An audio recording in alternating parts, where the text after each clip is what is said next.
اعوذ باللہ من الشیطان الرجیم بسم اللہ الرحمن الرحیم الحمدللہ رب العالمین والصلاة والسلام علی محمد وعلی آلہ وسلم۔ انشاءاللہ آج ہم سورہ انفال کے 10ویں رکوع کا مطالعہ کریں گے۔ اس سے پچھلے رکوع کا خاتمہ اس بات پہ ہوا تھا کہ عملی جد و جہد کی صورت میں حاصل ہونے والی غنیمتوں میں سے حلال طیب کو کام میں لانا، تقوی شعاری اختیار کیے رکھنا اور اللہ تعالیٰ سے مغفرت طلب کرتے رہنا ہی بہتر طرز عمل ہے۔ اس دعا کے ساتھ کہ اللہ تعالیٰ ہم سب کو قرآن کریم کا صحیح مفہوم عطا فرمائیں، آئیے مطالعہ قرآن کا آغاز کرتے ہیں۔ سورہ انفال رکوع نمبر 10، جو کہ آیات 70 سے 75 پہ مشتمل ہے۔ بسم اللہ الرحمن الرحیم۔ یا ایھا نبیو کل من فی ایدیکم من الاسری، اے نبی کہہ دیں ان سے جو آپ کے ہاتھوں میں اسیر ہیں، ان یعلم اللہ فی قلوبکم خیرا یؤتکم خیرا مما اخذ منکم ویغفر لکم، اگر اللہ تعالیٰ کو معلوم ہوگی تمہارے دلوں میں کوئی بھلائی، دے گا تم کو بہتر اس سے جو تم سے لے لیا گیا ہے، اور مغفرت فرما دے گا تمہاری۔ واللہ غفور رحیم، اور اللہ تعالیٰ غفور رحیم ہے۔ اے نبی، ایسے لوگوں سے جو اپنے کرتوتوں کے باعث آپ کے حضور قیدی بنے پڑے ہیں اور اپنی جان چھڑانے کے لیے طرح طرح کے بہانے بنا رہے ہیں، ان سے کہہ دیں کہ اللہ تعالیٰ دلوں کے حال سب سے بہتر جانتا ہے، اور اگر اسے تمہارے دلوں میں کوئی بہتری یا کوئی خیر معلوم ہوگی تو وہ تمہارے لیے ایک بہتر راہ پیدا کر دے گا۔ تم نے اپنی حماقتوں کے باعث جو کچھ کھو دیا ہے وہ اس سے بہتر تمہیں عطا کر دے گا، اور سب سے بڑی بات، وہ تمہارے لیے مغفرت کا سامان مہیا کر دے گا۔ دراصل ہمیں پہنچنے والی کوئی بھی تکلیف ہمارے اپنے کسی کسب کا نتیجہ ہوتی ہے، اور اس کے اندر ایک بھلائی چھپی ہوتی ہے۔ اس لیے اگر ہم اپنے آپ کو پہنچنے والی کسی تکلیف کی وجہ سے توبہ استغفار پہ آ جاتے ہیں، اللہ تعالیٰ کی طرف متوجہ ہو جاتے ہیں، تو وہی تکلیف ہمارے لیے نعمت بن جاتی ہے۔ لیکن اگر کسی پہنچنے والی تکلیف پہ ہم گلہ اور شکوہ کرنے لگ جاتے ہیں تو وہ تکلیف بڑھ جاتی ہے، کیونکہ اللہ تعالیٰ تو غفور رحیم ہے، ہم سب سے محبت کرتے ہیں۔ کسی کو بھی پہنچنے والی تکلیف دراصل اسی کے کسی مرض کا علاج ہوتی ہے۔ وَإِن يُرِيدُوا خِيَانَتَكَ، اور اگر وہ ارادہ رکھیں تم سے خیانت کا، فَقَدْ خَانُوا اللَّهَ مِن قَبْلُ فَأَمْكَنَ مِنْهُمْ، تو خیانت کر چکے اللہ تعالیٰ سے اس سے قبل، تو گرفتار کروا دیا اس نے ان کو۔ واللہ علیم حکیم، اور اللہ تعالیٰ علم والا حکمت والا ہے۔ فَأَمْكَنَ، قابو دے دیا، He gave you power۔ اگر یہ قیدی آپ سے خیانت کا ارادہ رکھتے ہیں جو کہ ان سے کچھ بعید نہیں ہے، تو اس سے پہلے یہ اللہ تعالیٰ سے خیانت کر چکے ہیں، جس کا نتیجہ یہ ہے کہ یہ اب آپ کے ہاتھوں گرفتار ہوئے پڑے ہیں۔ اللہ تعالیٰ سے خیانت سے مراد اللہ تعالیٰ سے کیے ہوئے وعدوں کی خلاف ورزی، اللہ کے دیے ہوئے علم، نعمتوں اور وسائل اور اختیارات کا غلط استعمال ہے۔ یہ وہی امانت ہے جس کا ذکر سورہ الاحزاب کی آیت نمبر 72 میں ہوا۔ ارشاد ربانی ہے، بے شک ہم نے پیش کی امانت آسمانوں اور زمین اور پہاڑوں پہ، تو نہ قبول کیا انہوں نے اس کا اٹھانا، اور ڈر گئے اس سے، اور اسے اٹھا لیا انسان نے۔ بے شک یہ بڑا ظالم اور جاہل ہے۔ در حقیقت ہمارا اپنا کچھ بھی نہیں ہے، ہمارے پاس جو کچھ بھی ہے سب کچھ اللہ تعالیٰ کا دیا ہوا ہے۔ اب اگر ہم اس کا استعمال اللہ تعالیٰ کے احکامات کے مطابق نبی پاک صلی اللہ علیہ وآلہ وسلم کی سنت طیبہ کے مطابق کرتے ہیں تو ہم امانت کا حق ادا کر سکیں گے، ورنہ خیانت کے مرتکب ہوں گے۔ سورہ انفال آیت نمبر 27 میں ارشاد ہے، اے ایمان والو مت خیانت کرو اللہ تعالیٰ اور رسول سے، اور نہ خیانت کرو اپنی امانتوں میں جبکہ تمہیں علم ہو۔ ان الذین آمنوا وہاجروا وجاہدوا باموالہم وانفسہم فی سبیل اللہ، بے شک جو ایمان لائے اور ہجرت کی اور جہاد کیا اپنے مالوں اور انفس سے فی سبیل اللہ، والذین ابوا ونصروا اولئک بعضهم اولیاء بعض، اور جنہوں نے پناہ دی اور نصرت کی یہی ایک دوسرے کے والی ہیں۔ والذین آمنوا ولم یہاجروا ما لکم من ولایاتہم من شیء حتی یہاجروا، اور جو ایمان لائے اور نہیں ہجرت کی انہوں نے، نہیں ہے تمہیں ان کی ولایت سے کچھ بھی حتیٰ کہ وہ ہجرت کریں۔ ابو پناہ کی جگہ دی، گیو شیلٹر، ولایاتہم ان کی دوستی، ان کی سرپرستی، دیر گارڈینشپ۔ امانت کا حق ادا کرنے کا عملی طریقہ یہ ہے کہ سب سے پہلے اللہ تعالیٰ اور اس کا حبیب نبی پاک صلی اللہ علیہ وسلم پہ ایمان لایا جائے۔ نمبر 2، اس کی خاطر ہجرت اختیار کی جائے، خواہ اس کی شکل نظریاتی ہو، ذہنی ہو یا فکری، یا پھر کسی ایک جگہ کو چھوڑ کے کسی دوسری جگہ جانا پڑ جائے۔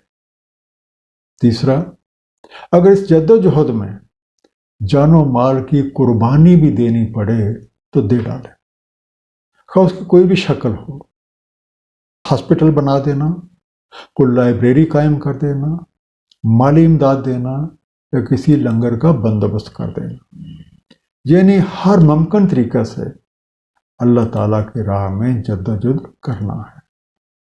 اس صورت میں جو لوگ انصار کا کردار اختیار کرتے ہیں، یعنی ہجرت کرنے والوں کو اپنے ہاں پناہ دیتے ہیں اور ان کی ہر طرح سے مدد کرتے ہیں، یہ انصاری اور یہ مہاجرین جو مل جل کے جد و جہد کرتے ہیں، یہ ایک دوسرے کے حقیقی دوست، خیر خواہ اور حامی و ناصر ہیں۔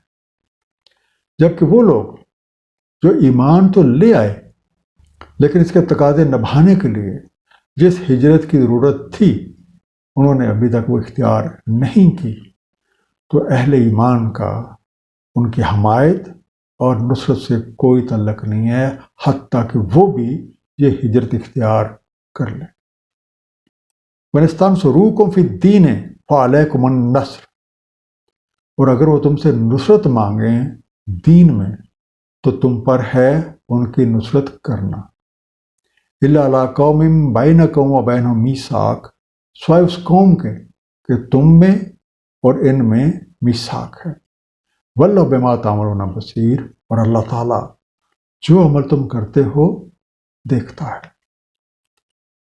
استنصروکم، وہ تم سے نصرت طلب کریں، they seek your help۔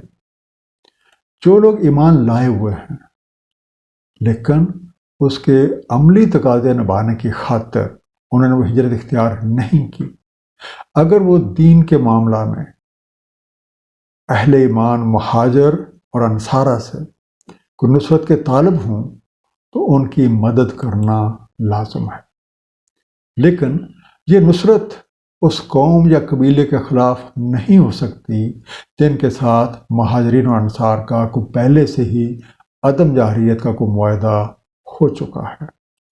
اس تاکید کی وجہ پابندی عہد ہے، اور اہل ایمان کا شیوا عہد وفا کرنا ہے، نہ کہ عہد شکنی۔ اس آیت میں نصرت کا لفظ قابل توجہ ہے۔ نصرت کا مفہوم فزیکل مدد ہے۔ اگر مہاجرین کسی معاہدہ عدم جارحیت کی وجہ سے غیر مہاجرین کی مادی امداد نہیں کر سکتے تو کم از کم ان کے اخلاقی اور سفارتی مدد کی جا سکتی ہے۔ اس صورت میں غیر مہاجرین اہل ایمان کو چاہیے وہ اپنی جگہ رہتے ہوئے حالات کا مردانہ وار مقابلہ کریں، صبر استقامت کا مظاہرہ کریں، اور جب ممکن ہو ہجرت اختیار کریں۔ والذین کفروا بعضهم اولیاء بعض، اور جو کافر ہیں ایک دوسرے کے دوست ہیں۔ الا تفعلوا تکن فتنۃ فی الارض وفساد کبیر، اور اگر تم نے ایسا نہ کیا تو فتنہ گری ہوگی زمین میں اور بہت بڑا فساد۔ اس آیت مبارکہ میں کافروں کی دوستی کی حقیقت واضح کی جا رہی ہے۔ یہ سب اسلام کے خلاف ایک دوسرے کے دوست، حمایتی اور مددگار ہیں، اور ان کا مقصود زمین میں فتنہ و فساد ہے۔ اب اگر غیر مہاجرین کسی ایسی قوم کے خلاف مہاجرین اور انصارہ سے مدد طلب کرتے ہیں جن کے ساتھ عدم جہریت کا کوئی معاہدہ نہیں ہے، تو ان کی ہر ممکن نصرت کی جائے گی، ورنہ کفار مل جل کر زمین میں فساد مچا دیں گے۔ اس لیے اہل ایمان، خواہ وہ مہاجرین ہوں یا غیر مہاجرین یا انصارہ، سب پہ لازم ہے کہ نظریات، عقائد اور افکار اللہ تعالیٰ کے احکامات اور نبی پاک صلی اللہ علیہ وسلم کی سنت طیبہ کے مطابق کر لیں، اور اس کی خاطر اگر کوئی قربانی دینی پڑتی ہے تو اس سے بھی دریغ نہ کیا جائے۔ والذین آمنوا وہاجروا وجاہدوا فی سبیل اللہ، اور جو ایمان لائے اور انہیں ہجرت کی اور جہاد فی سبیل اللہ کیا۔ والذین آووا ونصروا اولئک ھم المؤمنون حقا، اور جنہوں نے پناہ دی اور نصرت کی، یہی ہیں جو حقیقی مومن ہیں۔ لہم مغفرۃ ورزق کریم، ان کے لیے مغفرت اور رزق کریم ہے۔ اہل ایمان کی دوستی کی بنیاد اللہ تعالیٰ اور اس کا حبیب نبی پاک صلی اللہ علیہ وآلہ وسلم کی خوشنودی ہے، جس کی صورت ہجرت، جہاد فی سبیل اللہ اور ہجرت کرنے والوں کو حمایت اور نصرت ہے۔ اور اس آیت میں مل جل کے جدوجہد کرنے والوں کو حقیقی مومن قرار دیا گیا ہے۔ ان آیات سے اہل ایمان کی مکہ سے مدینہ کی طرف ہجرت اور مدینہ کے مسلمانوں کا ان کے ساتھ ایک مثالی رویہ، ان کے ہر طرح کی مدد نصرت، اور خاص طور پہ جب نبی پاک صلی اللہ علیہ وآلہ وسلم ذات خود مدینہ تشریف لائے، وہ سب مناظر ذہن کی پردہ اسکرین پہ نمودار ہو جاتے ہیں۔ نبی پاک صلی اللہ علیہ وآلہ وسلم جب مکہ سے ہجرت فرما کے مدینہ تشریف لائے تو مدینہ کے تمام مسلمانوں کی یہ خواہش تھی کہ نبی پاک صلی اللہ علیہ وسلم کی میزبانی کا شرف انہیں حاصل ہو۔ آپ نے اللہ تعالیٰ کے حکم کے مطابق حضرت ابو ایوب انصاری رضی اللہ تعالیٰ عنہ کے گھر قیام فرمایا۔ تاریخ اسلام میں نبی پاک صلی اللہ علیہ وسلم کا اس گھر میں قیام کرنے سے متعلق ایک دلچسپ واقعہ درج ہے، جس کے مطابق نبی پاک صلی اللہ علیہ وسلم کی ولادت سے بہت عرصہ قبل ایک بادشاہ گزرا جس کا نام طبہ ابن حسان تھا۔ وہ زبور کا پیروکار اور ایک انتہائی نیک دل انسان تھا۔